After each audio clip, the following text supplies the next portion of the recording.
తమపై పక్కా ప్లాన్ ప్రకారమే ఇంటిపై కర్రలు రాడ్లతో దాడి చేశారని ఆరోపించారు మాజీ మంత్రి అంబటి కుమార్తె మౌనిక. తీవ్రమైన పదజాలంతో దాడులకు పాల్పడినట్లు చెప్పుకొచ్చారు. ఇంత నీచమైన రాజకీయాలు ఎప్పుడు చూడలేదని మండిపడ్డారు. అక్కడే ఉండి కూడా పోలీసులు ప్రేక్షక పాత్ర పోషించారని ఆరోపణలు గుప్పించారు.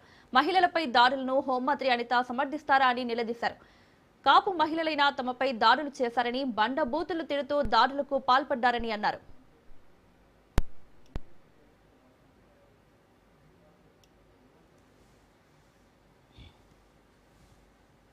రెచ్చగొట్టి కావాలని ఎటువంటి పదజాలాన్ని ఇవాళ వాళ్ళు ఖండిస్తున్నారో అటువంటి పదజాలాన్ని ముందుగా ప్రథమంగా ఆయన మీద ప్రయోగించి ఆయన్ని రెచ్చగొట్టే ప్రయత్నం చేశారు.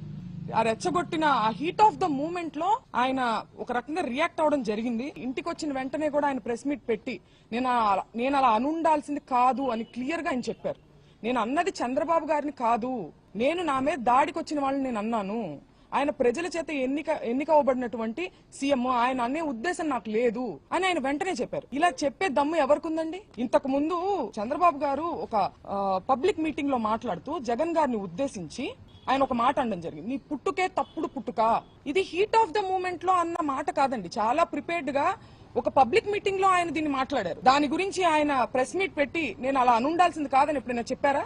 ఇలాంటి ఎగ్జాంపుల్స్ ఇంకా చాలా ఉన్నాయి. కానీ రాంబాబు గారు చెప్పారు, ఆయన అన్నది హీట్ ఆఫ్ ద మూమెంట్ లో, దాన్ని నేను అలా అనుండాల్సింది కాదని ఆయన చెప్పడం జరిగింది. చెప్పిన తరువాత కూడా నేను లీగల్ కాన్సిక్వెన్సెస్ ఫేస్ చేస్తాను, నేను ఎక్కడే ఉంటాను, నేను ఎక్కడికి పారిపోను అని చెప్పిన తర్వాత కూడా ఒక ప్రజాస్వామ్యంలో గవర్నెన్స్, ఒక లా అండ్ ఆర్డర్ ఉన్న స్టేట్ లో పోలీసుని పూర్తిగా నిర్వీర్యం చేసి విపరీతమైన దాడులు చేశారు. ఆయన మీద హత్యాయత్నం చేశారు. హోమ్ మినిస్టర్ అనిత గారిని కూడా నేను సూటిగా ప్రశ్నిస్తున్నాను, దీన్ని మీరు సమర్థిస్తారా?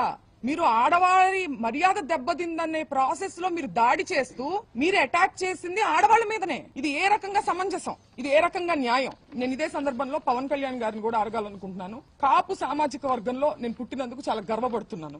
అయితే ఇవాళ మీ బలం చూసుకొని కాపు కులస్తులందరూ ఆళ్ల పట్లే ఉన్నారు అనే ఒక బలాన్ని చూసుకొని ఇవాళ కాపు మహిళలమైన మమ్మల్ని తిడుతూ కాపు అనే కుల ప్రస్తావనతో పాటు బూతులను జోడించి, లకారాలు జోడించి మమ్మల్ని తిడుతూ స్త్రీలని మా ఇంటి మీద దాడి చేసి ఇవన్నీ పగలగొట్టారు. దీనికి పవన్ కళ్యాణ్ గారి బలము అడ్వాంటేజ్ గా తీసుకున్నారు వాళ్ళు. కాబట్టి పవన్ కళ్యాణ్ గారు బాధ్యత వహించి దీన్ని ఖండించాలి.